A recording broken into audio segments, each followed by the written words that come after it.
할렐루야. 감사의 달을 허락하신 하나님께 모든 영광을 올려드립니다. 오늘도 예배 가운데 하나님의 은혜와 평강이 온 예배자들에게 충만할 줄 믿습니다. 다 같이 일으셔서 함께 부르시고 기도하심으로 주님의 은혜의 보좌 앞에 기쁨으로 나아갑시다. 할렐루야. 새 노래로 여호와께 노래하며 성도의 모임 가운데서 찬양할지어다. 이스라엘은 자기를 지으신 이로 말미암아 즐거워하며 시온의 주민은 그들의 왕으로 말미암아 즐거워할지니라. 춤추며 그의 이름으로 찬양하며 소고와 수금으로 그를 찬양할지어다. 여호와께서는 자기 백성을 기뻐하시며 겸손한 자를 구원으로 아름답게 하심이로다. 아멘.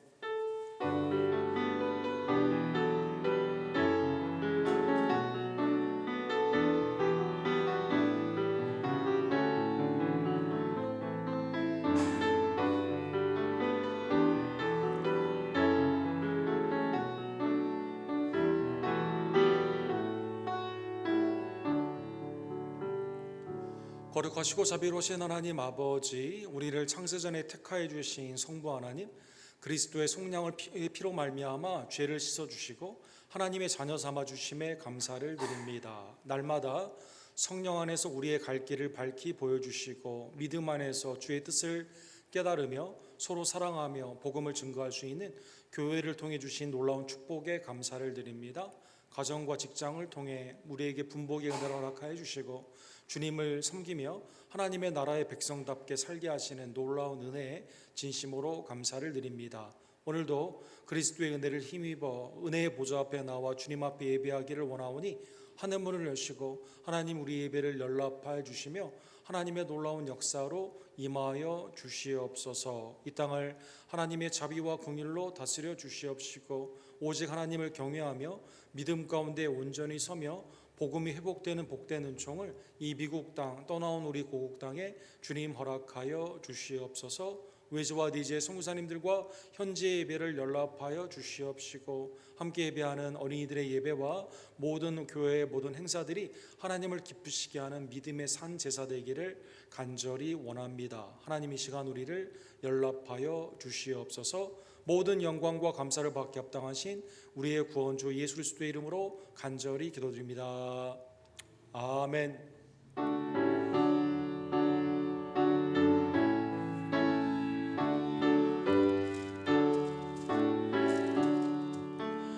복의 근원 강림하사 찬송하게 하소서. 한량없이 자비하심 증량할 길 없도다. 천사들의 찬송가를 나를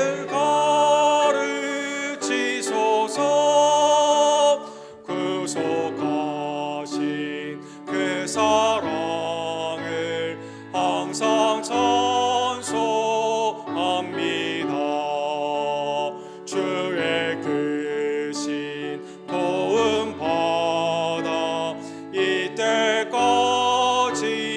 왔으니 이와 같이 천국에도 이르기를 바라네. 하나님의 품을 떠나 죄에 빠진 우리를 예수 구원하시려고 보혈을 여주셨네.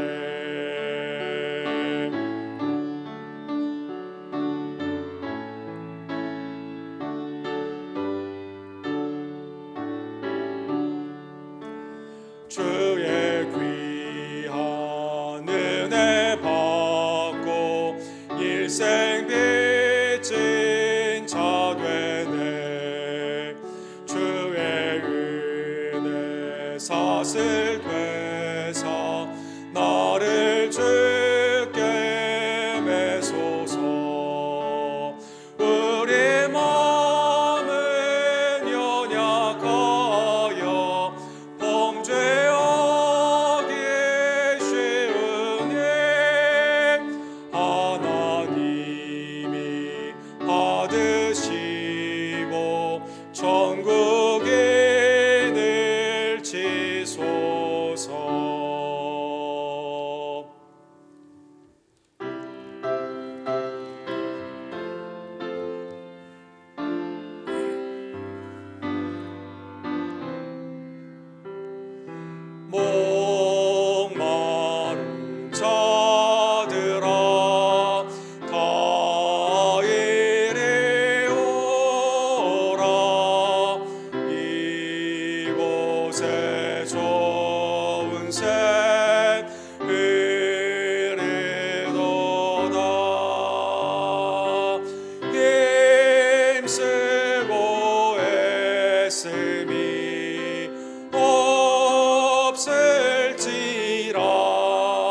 생명수 샘물을 마신 자마다 목 다시 마르지 아니하고 성에서 솟아나 생새가 되어 영원히 솟아 늘 풍성하리. 이 샘의 이름은 생명의 샘물 저수정 빛같이 늘 맑도다. 어린 양 보좌가 근원이 되어 생명수 샘이 그늘 그치잖네. 하나님 독생자 예수님을 통해 하늘의 신령한 복과 이 땅의 분복의 복으로 우리를 이끌어 주시고 풍성한 하나님의 은혜를 경험케 해 주심에 감사를 드립니다. 그러나 나의 한 주간 동안의 삶을 뒤돌아보면 하나님의 은혜 가운데 감사하지 못하며 여전히 헛되고 망령된 것을 찾아 헤맬 때가 얼마나 많이 있던지요. 이 시간 내 심령과 입술과 행함 가운데 있었던 죄를 주께 고백하오니 그리스도의 보혈로 도말하여 주시옵소서. 우리의 죄사함의 은혜를 믿으며 주님 앞에 우리의 죄를 고백합시다.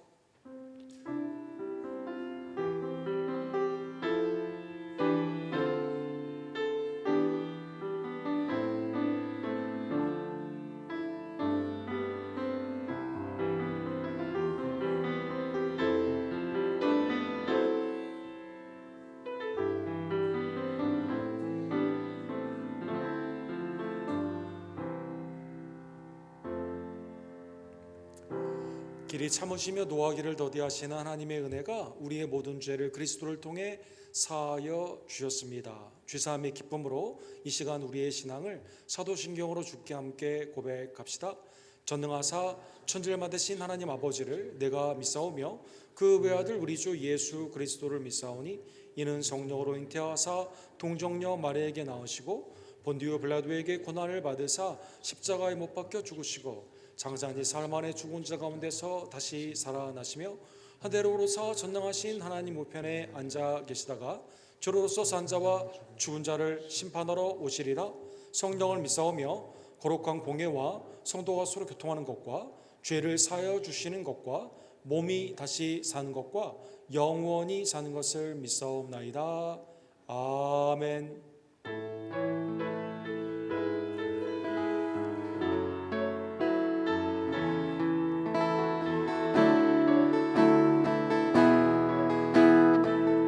모든 것이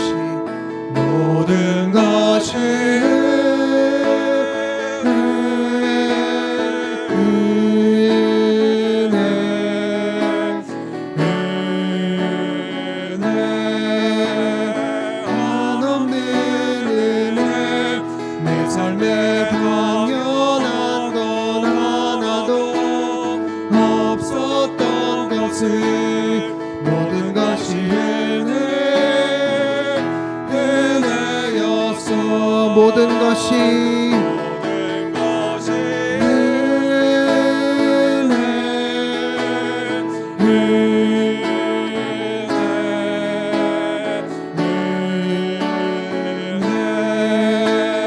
한없는 은혜 내 삶에 당연한 것 하나도 없었던 것을 모든 것이 은혜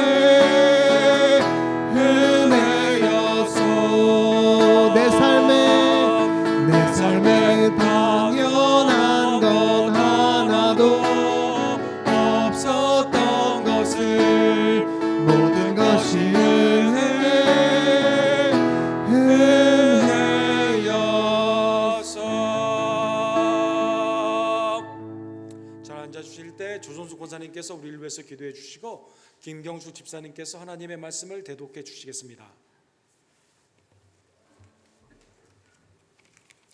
다 같이 기도하시겠습니다. 사랑과 은혜가 풍성하신 하나님 아버지, 감사와 찬송과 영광을 주님께 돌려드립니다. 우리를 구원하여 주시고 보호하여 주시며 바른 길 가게 인도하여 주신 주님 감사드립니다.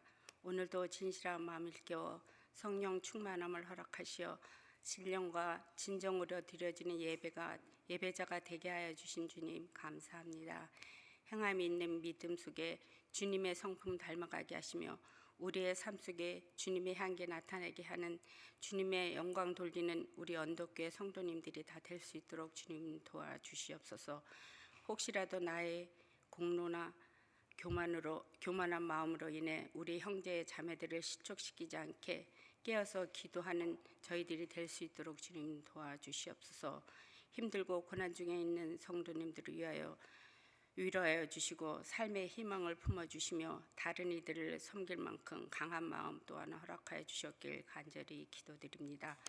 델리오 선교회를 준비하는 성도님들과 동역자들에게 힘과 능력 주시어 기도와 말씀이 생활이 되게 하여 주시었길 기도하며 전도와 선교 어디서나 복음 전하는 으뜸이 가는 우리 성도님들이 다 될 수 있도록 주님 도와주셨길 또한 간절히 기도드립니다.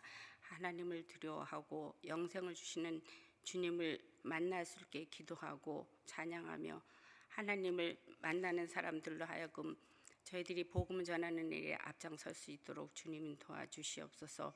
믿음으로 주님만 의지하고 주님만을 사랑을 받으며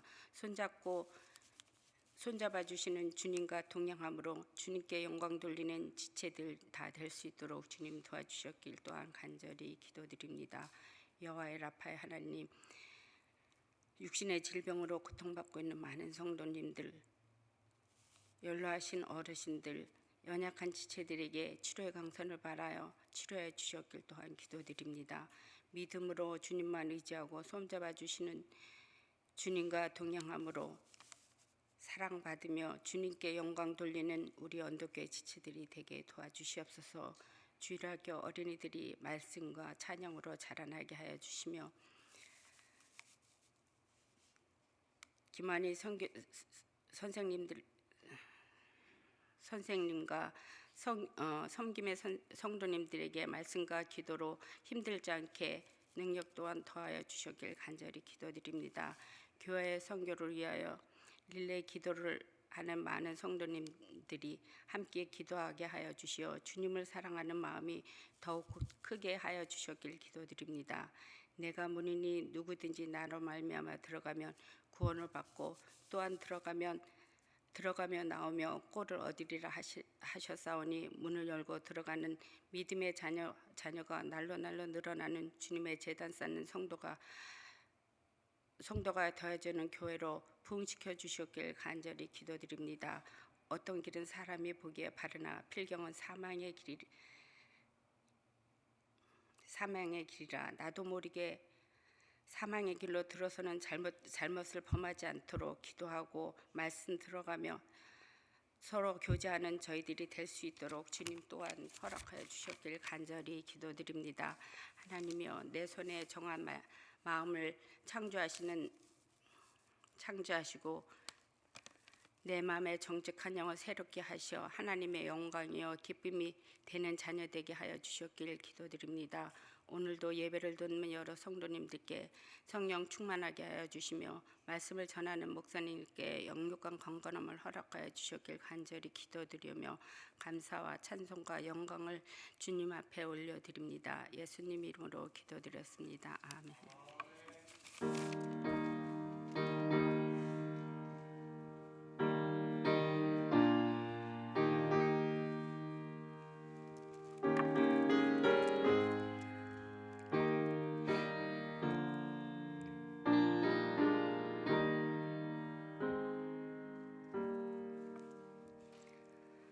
말씀을 봉독하겠습니다. 마가복음 16장 1절부터 11절 말씀입니다. 안식일에 지남의 막달라 마리아와 야고보의 어머니 마리아와 또 살로메가 가서 예수께 바르기 위하여 향품을 사다 두었다가 안식 후 첫날 매우 일찍이 해 돋을 때에 그 무덤으로 가며 서로 말하되 누가 우리를 위하여 무덤문에서 돌을 굴려주리요 하더니 눈을 들어본즉 벌써 돌이 굴러져 있는데 그 돌이 심히 크더라. 무덤에 들어가서 흰 옷을 입은 한 청년이 우편에 앉은 것을 보고 놀라매 청년이 이르되 놀라지 말라. 너희가 십자가에 못 박히신 나사렛 예수를 찾는구나. 그가 살아나셨고 여기 계시지 아니하니라. 보라, 그를 두었던 곳이니라. 가서 그의 제자들과 베드로에게 이르기를 예수께서 너희보다 먼저 갈릴리로 가시나니 전에 너희에게 말씀하신 대로 너희가 거기서 배우리라 하라 하는지라. 여자들이 몹시 놀라 떨며 나와 무덤에서 도망하고 무서워하여 아무에게 아무 말도 하지 못하더라. 예수께서 안식 후 첫날 이른 아침에 살아나신 후 전에 7 귀신을 쫓아내어 주신 막달라 마리아에게 먼저 보이시니 마리아가 가서 예수와 함께 하던 사람들이 슬퍼하며 울고 있는 중에 이 일을 알림해 그들은 예수께서 살아나셨다는 것과 마리아에게 보이셨다는 것을 듣고도 믿지 아니하니라.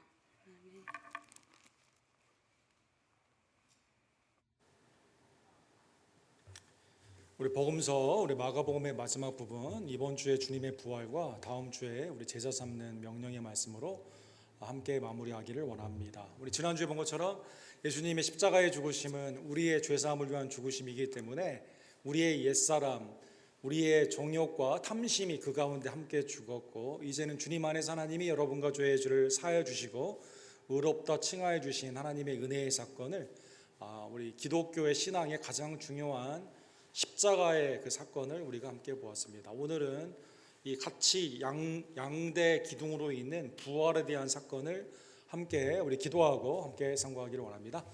사랑과 자비가 풍성하신 하나님 아버지, 오늘도 하나님의 은혜의 말씀을 대면케 하여 주심에 감사를 드립니다. 주님이 이 땅에 강림하시고 고난받으시며 죽으시며 부활하신 것이 나를 위함을 다시 한번 깨닫는 복된 시간 될 수 있도록, 그러므로 주님을 존귀히 여기며 믿음 가운데 찬양하며 부활하신 예수님을 증거하는 복된 계기가 될 수 있도록 하나님 이 시간 말씀 가운데 역사하여 주시옵소서. 예수 그리스도의 이름으로 간절히 기도드립니다. 아멘. 예수님은 이 땅에 계셨을 때 본인의 죽으심과 부활에 대해서 몇 번이나 언급을 하셨습니다. 특별히 가이사랴 빌립보에서 주는 그리스도시요 살아계신 하나님의 아들이라는 베드로의 고백 가운데 이제는 예루살렘에 가서 고난을 받고 3일 후에 살아나리라는 십자가의 죽으심과 부활의 메시지를 그때부터 집중적으로 제자의 독 가운데 강조하여 주시게 된 것이죠. 그러면 예수님이 말씀하셨던 부활의 그 가르침이 당대 유대인, 특별히 갈릴리 출신인 제자들에게 어떻게 이해가 됐을까요? 그 당시에는 이제 구약을 믿었고 또 랍비들의 회당의 가르침 가운데 있었기 때문에 부활에 대한 개념은 있었고, 그것이 그들의 가르침 가운데 아마 메시아가 오게 되면 심판을 하게 되고 아브라함의 혈육의 자손들, 율법을 지킨 자에게 의가 그 오는 메시아를 통해 일어남을 전체적인 그 부활, 한 번의 오심과 전체적인 부활에 아마 생각을 했을 것입니다.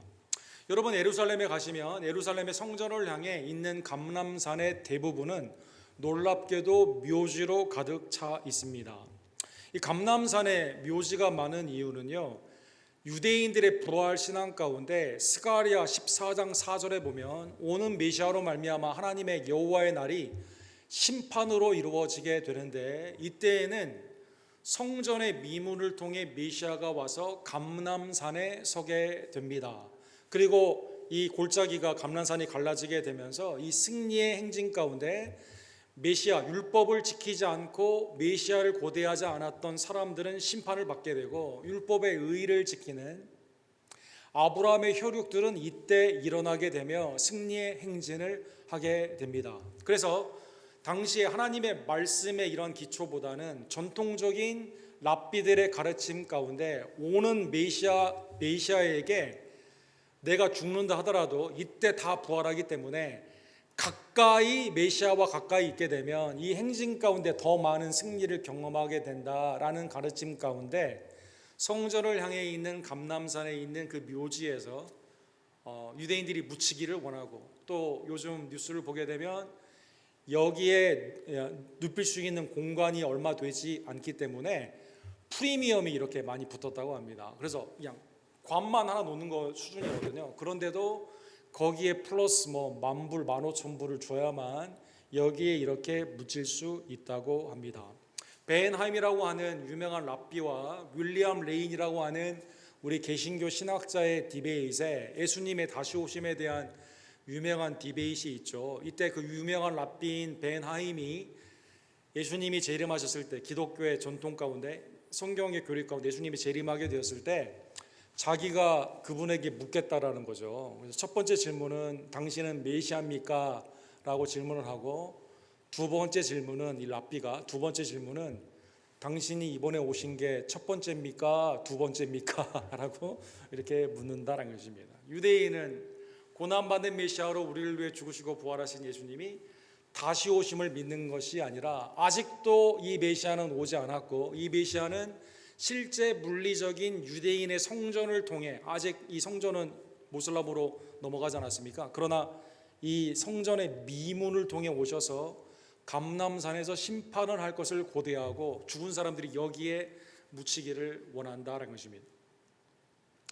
이거는 비성경적인 그러한 모습이다라는 것입니다.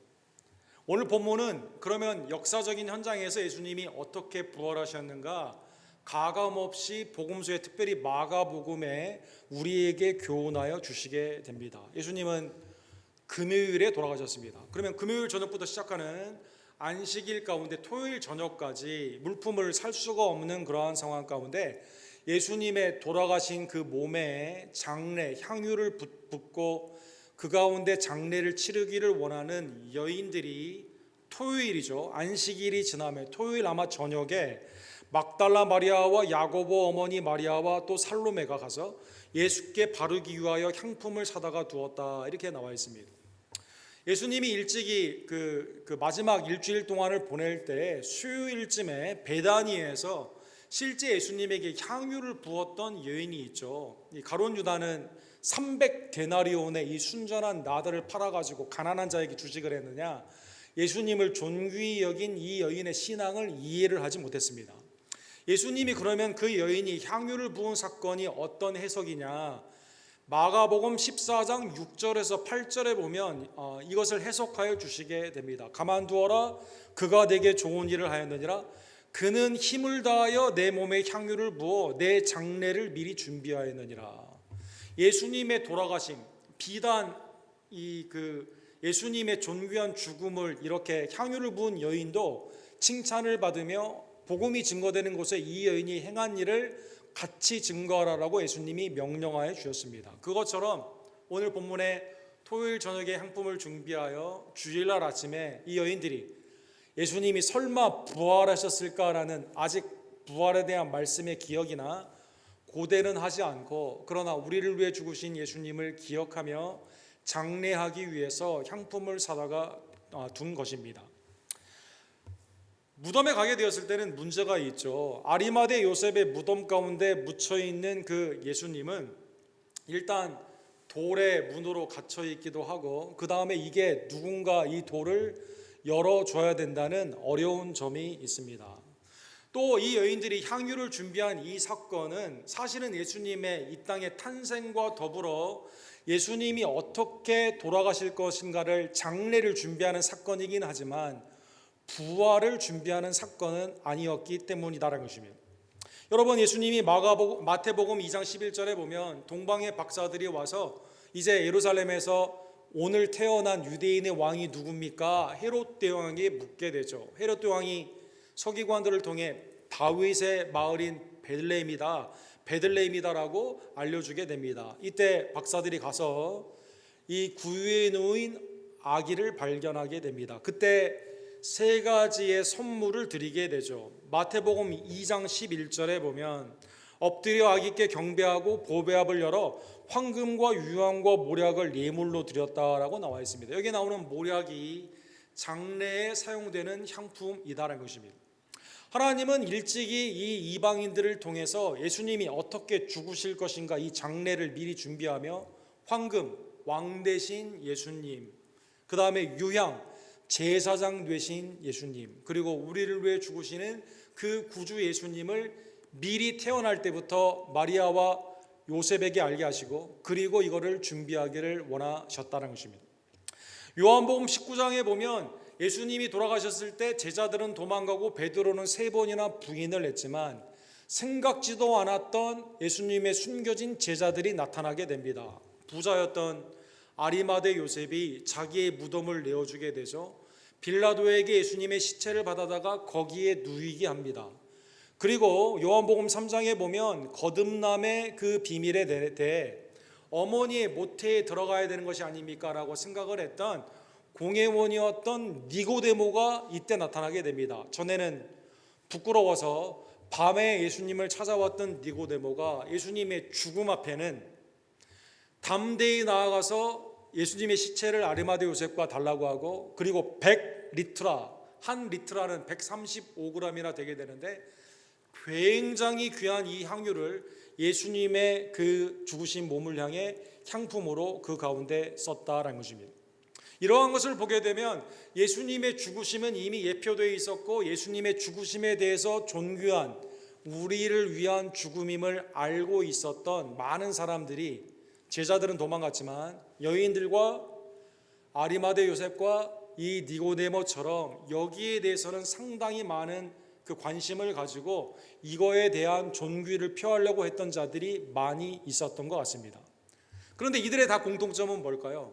예수님의 부활에 대해서는 예수님이 살아가셨을 때 수없이 말씀을 하셨지만 제자들뿐만 아니라 예수님을 따라다녔던 많은 사람들이 이것은 사회적인 과학이나 인간의 통념, 내 상식으로는 일어날 수 없는 것이었기 때문에 말씀을 수없이 들었음에도 불구하고 죽으심은 존귀히 여기지만 살아날 것은 기대하지 않은 상태이다라는 것입니다. 무덤에 들어가기 위해서는 돌을 누군가 옮겨야만 됩니다. 그러나 제사장의 경비원들이 있을 것이며 큰 돌을 가둬놨기 때문에 여인들이 가면서 말을 하게 되죠. 주일날 아침에 3절에 보면 여인들이 이렇게 말합니다. 누가 우리를 위하여 무덤에서 돌을 굴려주리요. 당대 많은 사람들이 가난한 사람들은 그냥 평지에 묻혔다고 하죠. 평지에 묻힌 이 사람들을 밟지 않기 위해서 회를 칠해가지고 회칠한 무덤이라는 말이 거기에 나오지 않습니까? 그런데 아리마대처럼 이렇게 영향력이 있고 부자인 사람들은 이 산에 석회암에 그 굴을 만들어가지고 여기에 가족장처럼 많은 시신을 이렇게 가족장으로 할 수 있는 그 무덤이 있었다고 합니다. 여기에 대한 고고학적인 증거들이 괜히 많이 나와 있죠. 실왑 네크로폴리스, 네크로폴리스라는 뜻은 죽은 자의 도시라는 뜻인데 공동묘지라는 뜻이에요. 부자들의 묘지에 이러한 흔적을 보게 되면 이렇게 구멍으로 이렇게 되어 있고 안에 들어가면 큰 가족장으로 많은 사람들의 시체가 온전히 놓을 수 있도록 이렇게 큰 규모로 이렇게 되어 있습니다. 이 학자들은 이 돌의 크기를 적어도 2톤에서 3톤 정도 무게를 가졌다라고 보고 있습니다. 둘레가 4에서 6피트가 되게 되고 두께가 1풋이나 되기 때문에 여기에 대해서 이거 돌을 여인들로 힘으로는 옮길 수가 없게 되는 것이죠. 그런데 주일에 아침에 가보니까 이런 염려는 할 필요가 없었습니다. 가보니까요 돌이 심히 무거움에도 불구하고 돌이 굴려져 있었다는 것입니다. 그리고 그 안에 5절에 보면 이 천사가 이 여인들을 기다리고 있었다는 것입니다. 누가 이 돌을 옮겼을까요? 마가복음에서는 언급이 없지만 마태복음 27장에 언급이 있습니다. 큰 지진이 나며 주의 천사가 하늘로부터 내려와 돌을 굴려내고 그 위에 앉았는데 그 형생이 번개 같고 그 옷은 눈같이 희었다.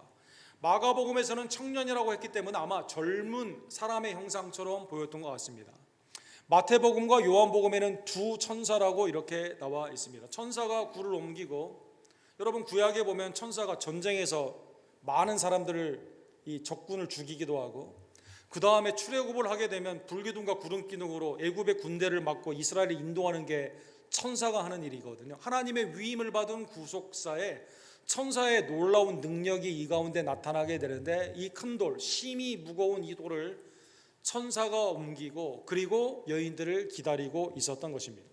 그리고 오늘 본문 6절에 보면 이 천사가 이렇게 선포합니다. 그는 살아계셨다.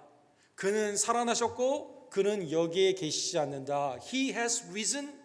He is not here. 아주 이 석싱트한, 이 간결한 복음의 말씀을 증거하여 주시게 되는 것이죠. 놀라지 말라. 너희가 십자가에 못 박힌 나사렛 예수를 찾는구나. 그가 살아계셨고 여기 계시지 아니하니라. 보라, 그를 두었던 곳이니라. 이 무덤, 투미, empty, 예수님의 시신이 없고 비어 있었다는 것입니다.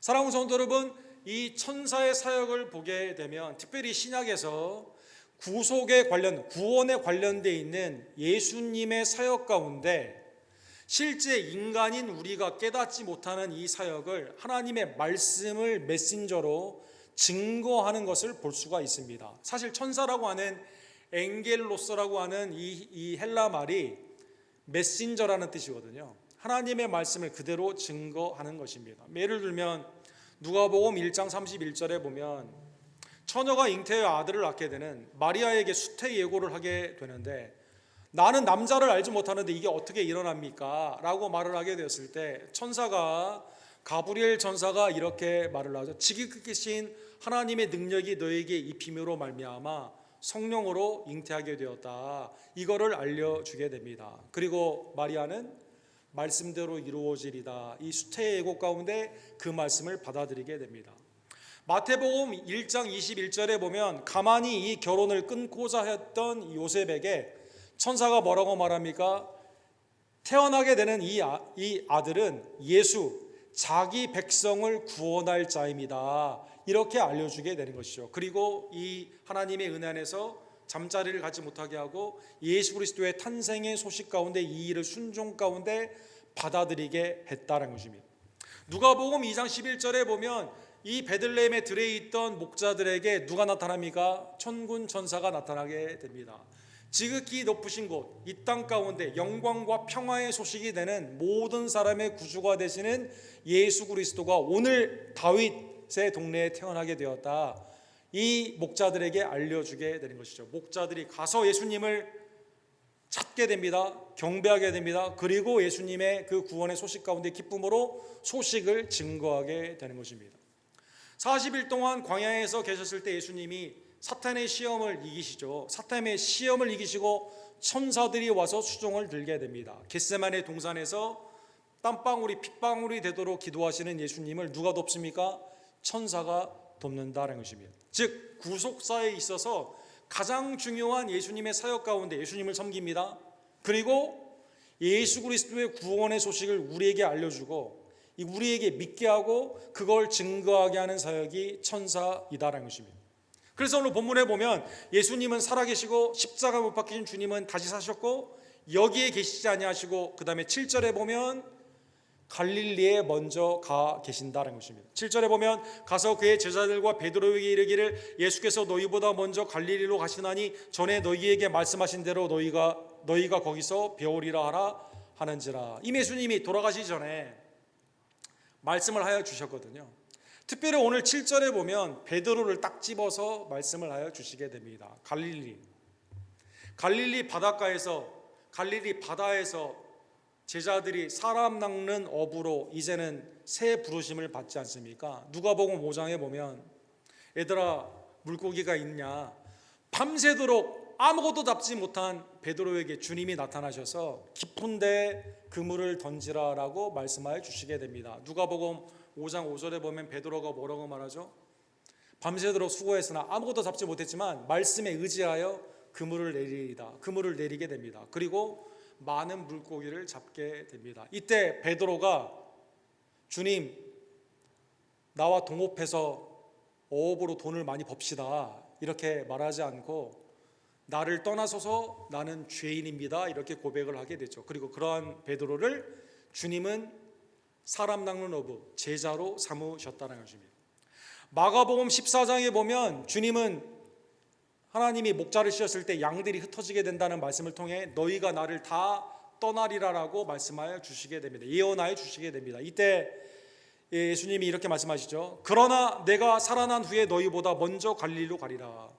죽으심이 끝이 아니라 3일 후에 부활하시는 것을 제자들에게 알려주셨습니다.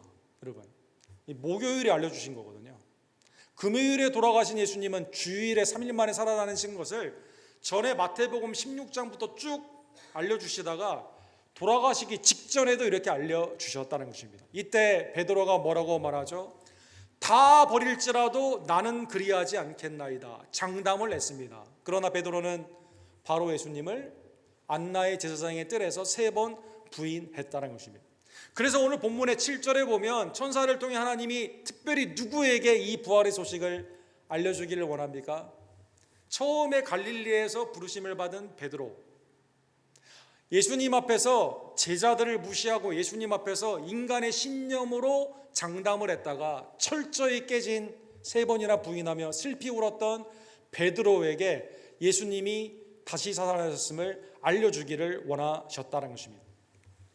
이 예수님의 다시 사신 소식을 통해 오늘 8절에 보면, 마가복음은 사실은 그 고대 사본에 보면 8절에서 사실 끝나거든요. 8절에 보면 이렇게 끝나요. 여자들이 몹시 놀라 떨며 나와 무덤에서 도망하고 무서워하여 아무에게 아무 말도 하지 못하더라. 이 근접한 이 예수님의 근접한 이 여인들은요, 사실은 예수님의 부활에 같은 소식을 많이 들었을 것입니다.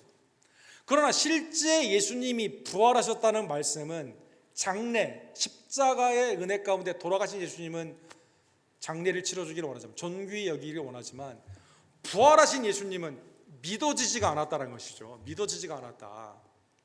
여러분, 예일 법대를 나와가지고 신문에서 승승장구하며 시카고 트리뷴주에서 이 탐사 보도에 이 국장을 했던 리 스트로베리라는 분이 계십니다. 이분이 이제 그 철저한 무신론자였는데, 어느 날 시카고 트리뷴주에서 이 미국의 그 기독교가 디클라인 오브 더 크리스천이티라는 유명한 그 시리즈를 내기 위해서, 너 무신론자니까 이거 특집으로 한번, 왜 오늘날 교회가 이렇게 힘이 없이 미국 교세가 약해지게 되는가, 이 특종 탐사 시리즈를 맡기게 됩니다. 이분이 이제 그때 생각을 한 거죠. 시카고 트리뷴주에 있는 국장이었던 이분이, 잘 됐다. 내가 그렇잖아도 예수님을 믿지 않는데 자세히 살펴가지고 이게 헛된 진리가 아니라 헛된 신화라는 것을 내가 로마, 헬라, 당대에 있었던 조로아스터교, 그 다음에 많이 있었던 주위에 있는 이방의 가나안의 이 타 종교들과 더불어 함께 내가 이걸 증명해 내리라라고 이스라엘에 가게 됩니다. 그리고 이스라엘의 고고학적인 증거, 그 다음에 성경의 이러한 것들, 그 다음에 많은 역사의 문헌들을 살피게 되면서 놀랍게도 이분이 예수님을 영접을 하게 됩니다. 영접을 하게 됩니다. 그래서 그 다음부터 시리즈로 책을 내죠. 그래서 Case for Jesus, Case for Salvation, Case for Resurrection, 이 시리즈로 이렇게 되게 됩니다.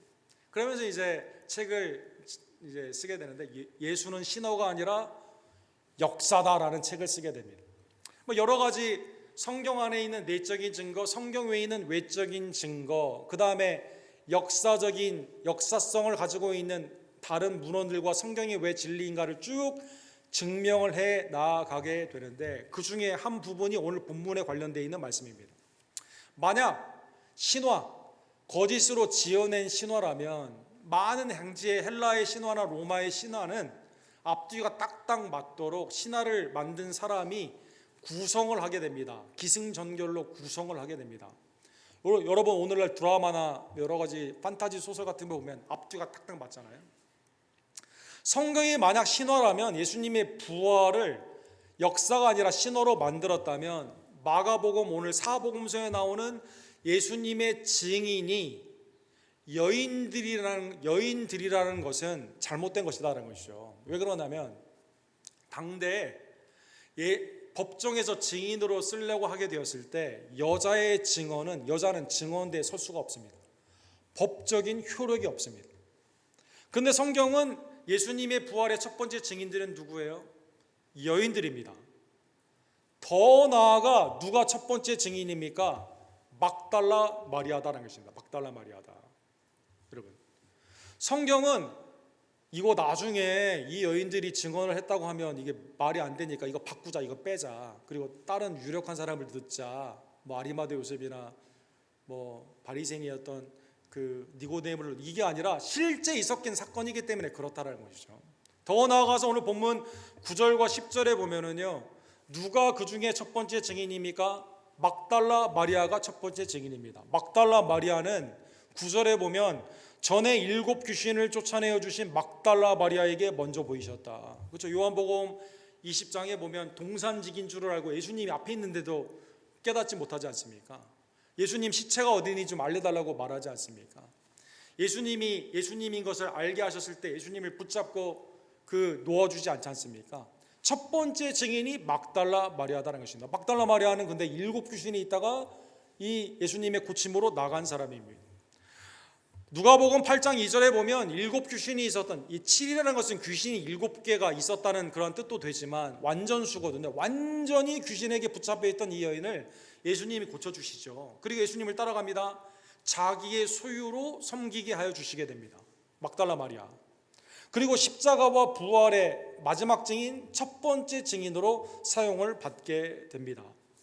10절에 보면 이 막달라 마리아가 가서 예수 그리스도의 부활하신 소식을 증거하게 됩니다. 다 초상집이에요. 예수님의 죽으심까지 울고 있는데 부활하신 예수님을 증거한다는 것입니다. 사랑하는 성도 여러분, 여러분과 제가 뭐 교통사고나 아니면 어떤 사건 가운데 법정에 갔어요. 그런데 나를 위해서 증언해 줄 사람이 있는데 우리 변호사가 증인을 불렀는데 이 증언을 부른 그 사람이 알고 보니까 전에 정신병원에 입원한 적이 있습니다. 그러면 상대편의 변호사나 검사가 이 사람 증언 믿어야 된다고 말할까요? 믿을 수 없다고 말할까요? 100% 믿지 못하게, 못 믿는다고 말을 합니다. 여러분, 오늘날 21세기의 정신병원이나 이런 것들이 법적인 효력으로 쓸 수 있을까요? 전에 있었던 과오 하나만 있어도 이 사람의 크레더빌리티, 신뢰성이 떨어지게 되는데 안 된다는 것이죠. 그런데 하나님은 누구에게 처음 예수님의 부활의 증인으로 처음 누구에게 허락하십니까? 7 귀신이 들렸다가 하나님의 구원의 은총으로 예수님의 고침을 받았던 이 여인이 실제 첫 번째 증인이기 때문에 하나님의 놀라운 자비하심을 보십시오. 예수님의 제자들이 첫 번째 증인이 아니에요. 세상에 유력한 자들이 바리새인, 서기관, 성경을 가장 많이 알고 있는 사람이 예수님의 첫 번째 증인이 아니고 오히려 예수님 죽이는 데 앞장섰습니다. 누가? 예수님의 가장 큰 은혜를 받은 자가, 고침을 받았고 하나님을 섬기며 부활의 증인 가운데 쓰임을 받는 자가 누구냐? 막달라 마리아다라는 것입니다. 사랑하는 성도 여러분, 이 여인이 증거하니까 제자들이 바로 믿었을까요? 오늘 본문 11절에 보니까 그들은 예수께서 나타나셨다는 것과 마리아에게 보이셨다는 것을 듣고도 믿지 아니하니라. 사랑하는 성도 여러분, 제자들이 할렐루야 예수님이 부활하셨습니다 이렇게 했으면 좋겠지만 실제 완악한 우리의 마음은 세상의 과학적인 지식, 나의 통념, 내가 가지고 있는 신념 가운데 부활은 수없이 예수님의 십자가의 죽으심과 부활의 말씀을 들었지만 구약에도 부활의 메시지가 많이 있지 않습니까? 에스겔 37장에 보면 마른 뼈와 같은 자가 하나님의 군대로 성령과 말씀으로 일어나는 사건, 다니엘 12장처럼 하나님의 때에 티끌과 같은 이 사람들이 부활로, 악한 자는 악한 부활로, 선한 자는 선한 부활로 나아가게 되는 이 말씀, 예수님이 함께 데리고 다니면서 3년 반 동안 얼마나 부활의 메시지를 많이 들었습니까? 그럼에도 불구하고 믿음이 없이는, 부활의 신앙이 없으면 듣고도 믿지 않았다는 것입니다. 마가복음 16장 14절에 보면 예수님이 11 제자가 있을 때 나타나 주시게 됩니다. 예수님이 나타나셔서 뭐라고 말씀하셨을까요? 예수께서 그들에게 나타나사 그들의 믿음 없는 것과 마음이 완악한 것을 꾸짖으시니 이는 자기가 살아난 것을 본 자들의 말을 믿지 아니함이로라.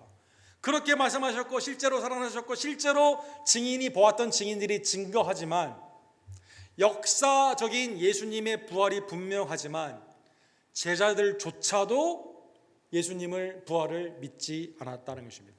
사랑하는 성도 여러분, 예수님은 그래서 바로 승천하지 아니하시고 하나님의 새로운 나라 가운데 시작해야 되는 제자들을 다시 온전한 신앙, 하나님의 은혜 가운데 부활의 새로운 능력 가운데 나아가기 위해서, 그래서 예수님이 40일 동안 이 땅에 거하시게 되는 것이죠. 40이라는 것은 옛 시대가 지나가고 새 시대가 시작되는 그러한 의미 아닙니까? 광야에서의 40일, 그죠? 예수님이 40일 동안 광야에서 기도하시고, 그거는 광야에서의 40년의 이스라엘의 방황의 시대를 의미하는 거 아닙니까? 여러분과 저에게 새 시대, 하나님의 나라가 시작되는, 십자가와 부활로 시작되는 새 시대를 위해 예수님 사도행전 1장 3절에 보면, 그가 고난받으신 후에 또한 그들에게 확실히 많은 증거로 친히 살아계심을 나타내사 40일 동안 그들에게 보이시며 하나님 나라의 일을 말씀하셨느니라. 예수님이 부활하셔 잠깐 여인들에게 나타나고 바로 하늘로 승천하신 것이 아니라 40일 동안 계시면서 뭘 하셨어요? 오늘 보면 1장 3절의 핵심적인 단어가 뭡니까? 나타나셨다는 거예요. 나타나셨다. 부활의 역사적인 확실한 증거를 위해. 고린도전서 15장에 보면 예수님은 제자들뿐만 아니라 예수님의 동생 야고보에게도 나타나 주시고 500의 형제에게 일시적으로 나타나 주시고, 심지어 예수님을 핍박하던 누구에게도 나타나십니까? 죄인 중에 괴수인 바울 사도에게도 나타나 주셨다는 것입니다. 예수님은 나타나 주셨습니다. 예수님은 나타나 주셨을 뿐만 아니라 십자가에서 흩어졌던 제자들을 다시 소명 가운데 갈릴리에서 회복시켜 주시게 되는 것이죠.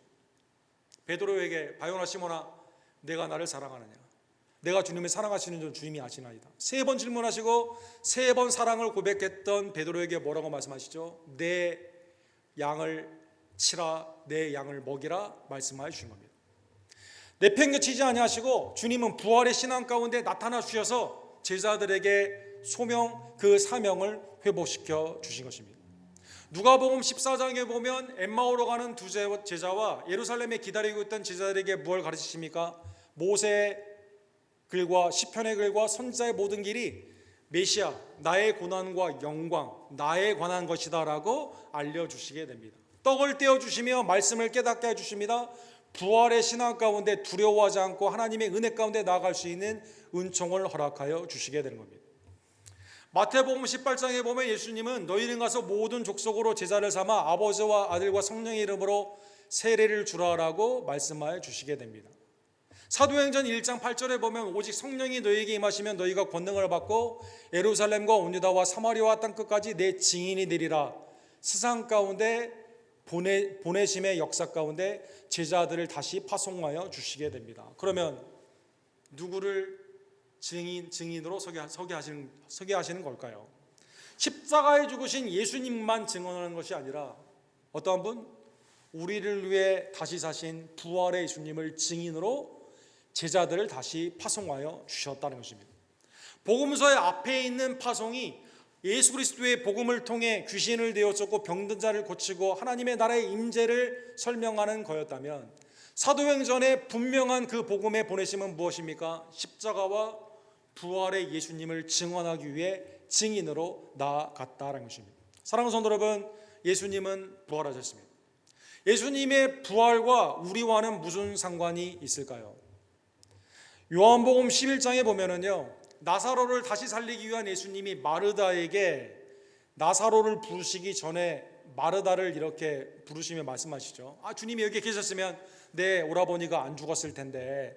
이런 낙심 가운데 있었던 마르다에게 예수님이 이렇게 말씀하십니다. 나는 부활이요 생명이니 나를 믿는 자는 죽어도 살겠고 무릇 살아서 나를 믿는 자는 영원히 죽지 아니하리니 이것을 내가 믿느냐.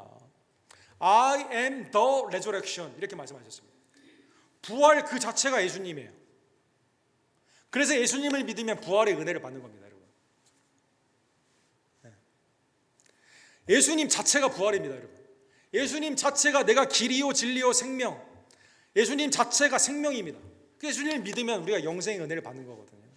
사랑하는 성도 여러분, 그래서 고린도전서 15장 51절과 52절에 보면 잠자는 자의 첫 열매가 되신 예수님이요 하나님의 때에 우리 가운데 다시 오시게 됩니다. 우리가 다 잠잘 것이 아니요 마지막 나팔의 순식간에 호련히 변화되리니 나팔 소리가 나며 죽은 자들이 썩지 아니할 것이로 다시 살아나고 우리도 변화되리라.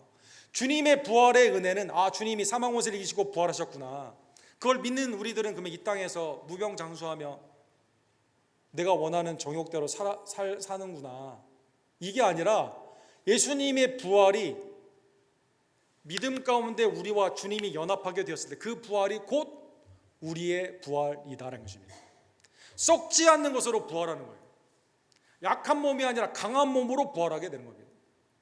육신의 정욕 가운데 있던 우리의 몸이 하나님의 영광의 몸으로 부활을 하게 되는 겁니다. 신령한 하나님의 자녀의 몸으로 부활을 하게 된다는 것입니다. 주님의 십자가의 죽음이 우리의 죄사함의 은혜라면 주님의 부활의 은총은 우리에게 영생을 개런티하는 하나님의 놀라운 그러한 축복이다라는 것입니다. 사랑하는 성도 여러분, 그러한 의미에서 부활의 은혜를 입은 여러분과 저는 어떻게 살아야만 될까요? 예수님이 우리 안에 계시기 때문에 우리는 부활의 증인으로 살아가는 거죠. 사랑하는 성도 여러분, 사도행전 1장 22절에 보면 가룟 유다는 제 갈 길로 갔습니다. 죽었어요. 자살을 했습니다. 누군가 이 직분을 대신하기 위해서 제자를 다시 뽑게 되죠. 마띠아를 뽑는 이러한 과정 가운데 이 11사도들이 생각을 하는 거죠. 그러면 누가 제자냐, 누가 우리 중에 제자로 합당하냐, 거기에 대해서요 퀄리피케이션이 딱 하나밖에 없습니다. 해야 되는 일이 딱 하나밖에 없습니다.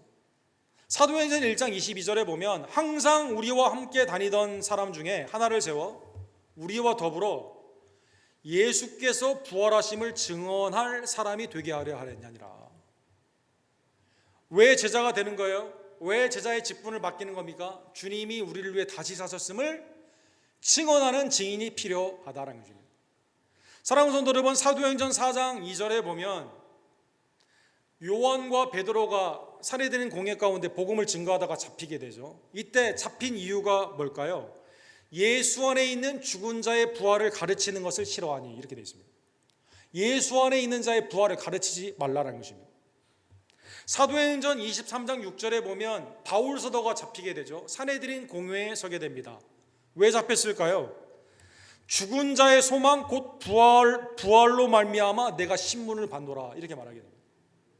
예수 그리스도의 부활을 증거하는, 부활을 증인으로 선포하는 것이, 부활하신 예수님을 선포하는 것이 우리가 사망이 끝이 아니라 부활이 있다는 것을 증거하는 것이 초대교회의 핵심이며 오늘날 교회의 십자가와 더불어 예수님의 부활이 복음의 핵심이다라는 것입니다. 사랑하는 성도 여러분, 마지막으로 그러한 의미에서 부활된 증인의 삶은 예수님이 곧 부활이시기 때문에요, 주님이 우리 안에 거한다는 뜻은 우리가 부활의 삶으로 산다는 뜻입니다. 사랑하는 성도 여러분, 그냥 가만히 내 뜻대로 살다가 하나님의 때 그때 부활하는 은혜를 받는 게 아니에요.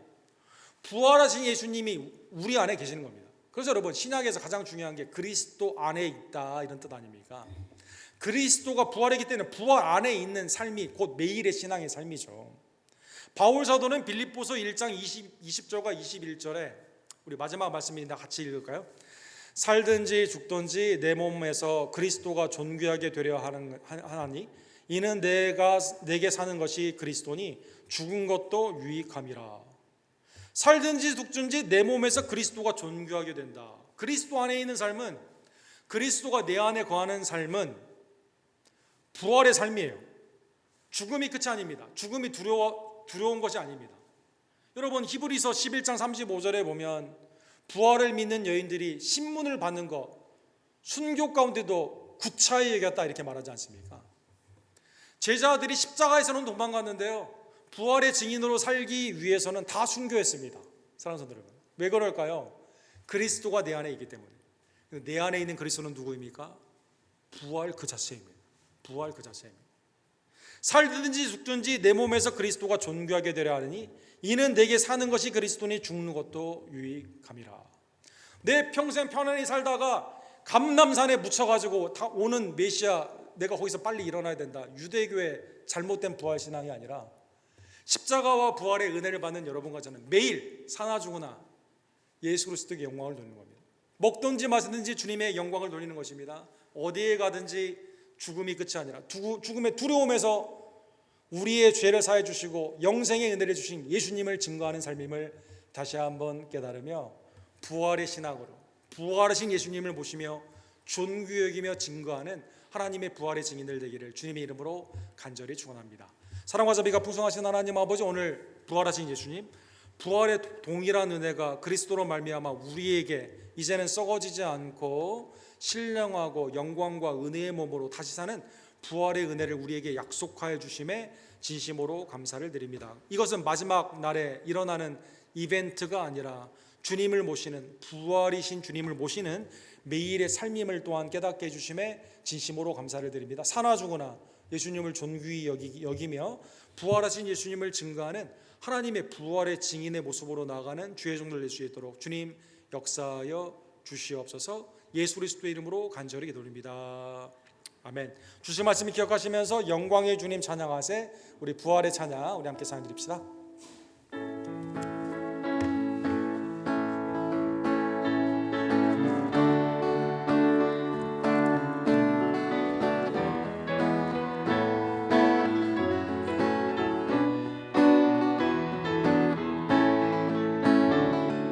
영광의 주님, 영광의 주님 찬양하세. 모든 영광 능력 찬송 예수님께.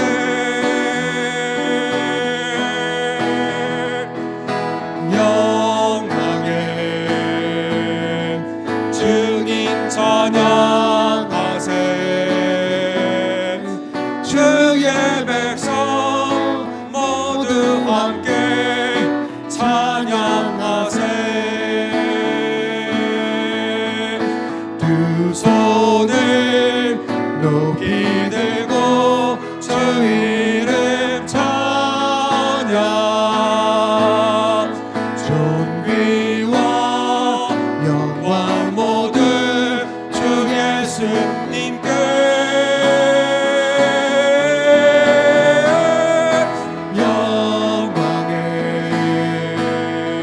주님 찬양하세. 죽으시고 부활하신 만왕의 왕. 다시 한번 처음부터 찬양합시다. 영광의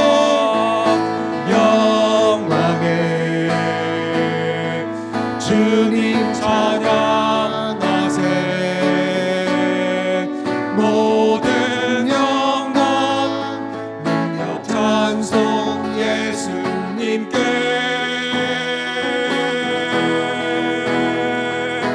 영광의 주님 찬양하세. 주의 백성 모두 함께 찬양하세. 두 손을 높이 들고 주 이름 찬양.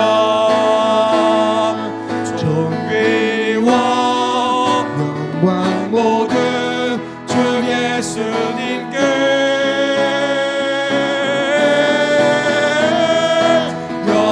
영광의 주님 찬양하세. 죽으시고 부활하신 만왕의 왕. 두 손을 높이 들고 주 이름 찬양. 존귀와 영광 모두 주 예수님께.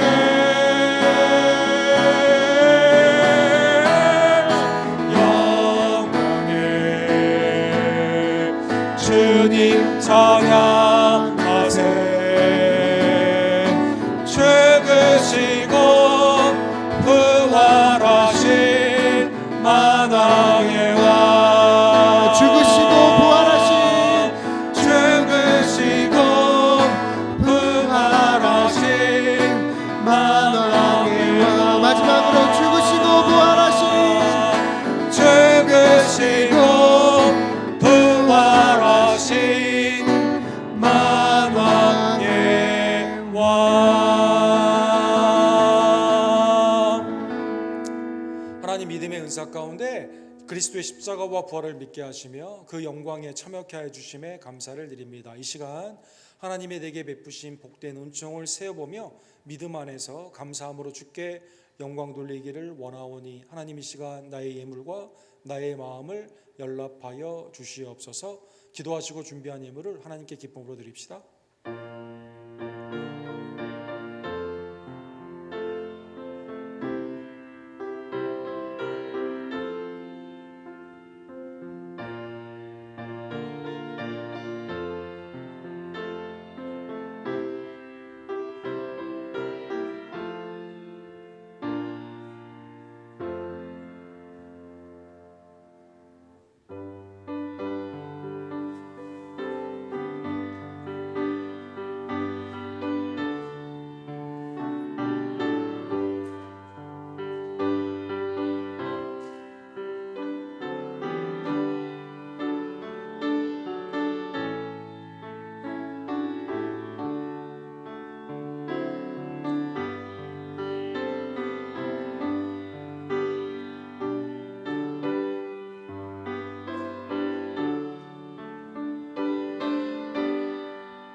사랑과 자비가 풍성하신 하나님 아버지, 독생자 예수님을 우리에게 보내주시고 십자가까지 낮아지시며 우리를 위해 죽으시고 그리고 3일 만에 사망 권세를 이기시고 부활하시며 그 부활의 은혜에 우리도 동참케 해주심에 진심으로 감사를 드립니다.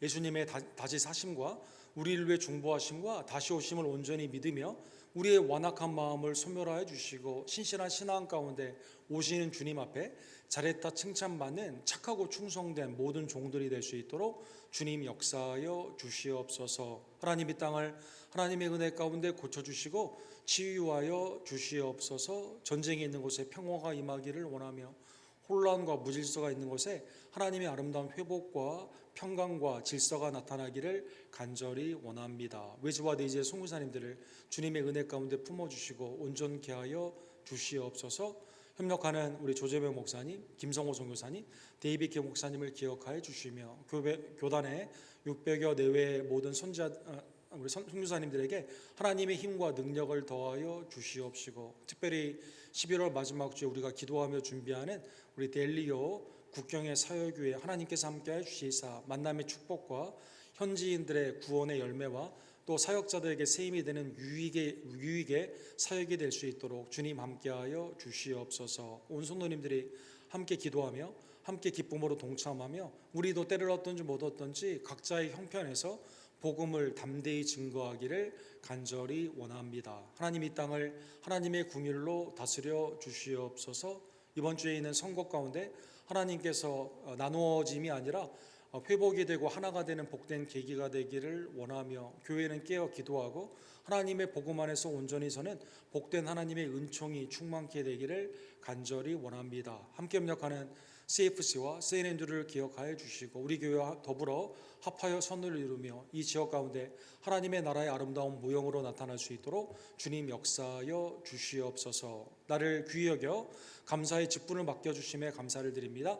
하나님 앞에 부름받은 각 순과 선교회 마지막 때에 모이기에 힘쓰기를 원하며 하나님의 그리스도의 사랑과 선행 가운데 함께 격려하며 기도와 말씀 가운데 풍성해지며 세상 가운데는 빛과 소금이 되는 복된 역사 주님 허락하여 주시옵소서. 하나님 우리에게 선물로 주신 우리의 자녀를 주님의 손에 의탁을 드립니다. 하나님이 주신 복된 신앙 가운데 자라게 해주시고 온전케 해주시며 교회와 그리스도 앞에 자랑이 되는 아름다운 일꾼들이 될 수 있도록 주님 역사하여 주시옵소서. 연약한 자들에게는 회복과 치유의 역사가 이 시간 특별히 이선모 목사님, 한규 형제와 이희주 권사님, 김영호 성도님과 조교 집사님, 권현숙 권사님, 성익후배 집사님, 김정숙 권사님, 정한춘 집사님, 또 우리 하나님의 은혜 가운데 낫기를 바라는 우리의 부모님들과 우리의 자녀들 이 시간 고쳐주시고 온전케 하여 주시옵소서. 이 시간 믿음으로 주님 앞에 청지기의 사명을 가지고 11조와 감사와 이 모양 저 모양의 기도의 제목을 가지고 드린 모든 예물을 연락하여 주시옵시며 드린 손길과 가정과 생업 위에 하늘문을 여시고 하나님의 놀라운 은총의 축복과 세상 가운데는 그리스도의 십자가와 부활의 증인으로 담대히 나아갈 수 있는 복된 은총 주님 이 시간 허락하여 주시옵소서. 우리의 모든 삶을 받게 합당하신 우리의 유일한 구원주 다시 오실 예수 그리스도의 이름으로 간절히 기도드립니다. 아멘.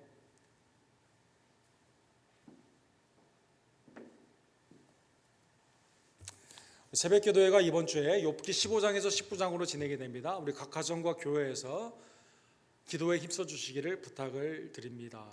11월은 감사의 달인데 주님의 은혜를 돌아보며 우리의 마음이 범사에 감사하는 감사의 회복이 있는 달 되기를 간절히 원합니다. 다음 주일은 성찬식이 있는데 기도로 준비하여 참여해 주시기를 바랍니다.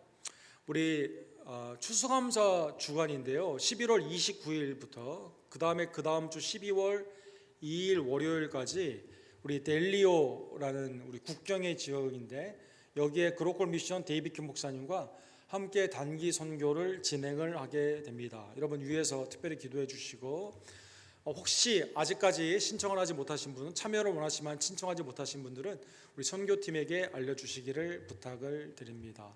매 주일에 기도회가 있고 또 우리 선교를 위해서 기도하기를 원하시는 분들은 함께 금식하며 기도할 수 있는 기회도 있는데 관심 있는 분들은 선교팀에 알려주시고 꼭 참여해 주시기를 부탁을 드립니다.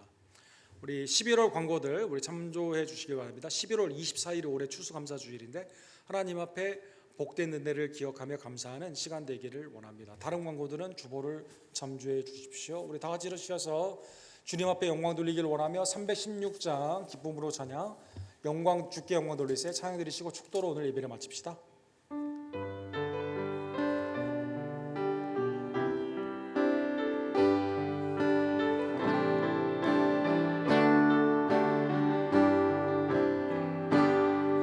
영광을 돌리세 우리 하나님께 존귀와 위엄과 능력과 아름다움 만방의 모든 신은 헛된 우상이니 오직 하늘의 아버지 그 영광 찬양해 영광을 돌리세 영광을 돌리세 우리 하나님께 존귀와 위엄과 능력과 아름다움 만방의 모든 신은 헛된 우상이니 오직 하늘의 아버지 그 영광 찬양해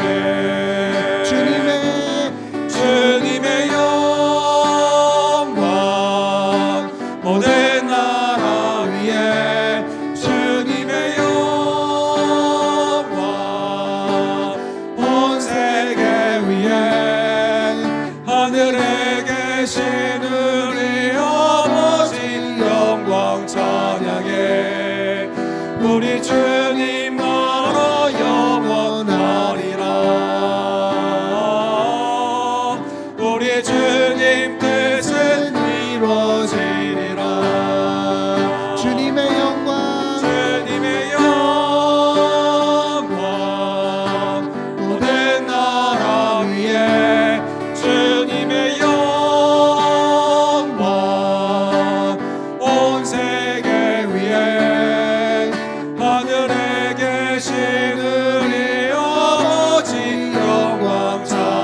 우리의 부활과 생명 되신 유일한 소망 되신 우리의 구원주 예수 그리스도의 은혜와 아버지 하나님의 극진하신 사랑하심과 성령 하나님의 감동 감화하심이 사나주구나 내 안에 있는 그리스도를 존귀히 여기며 부활의 증인으로 살기를 간절히 원하는 사랑하는 우리 언덕교회 성도님들 머리머리 위에 지금부터 영원토록 함께 있을지어다.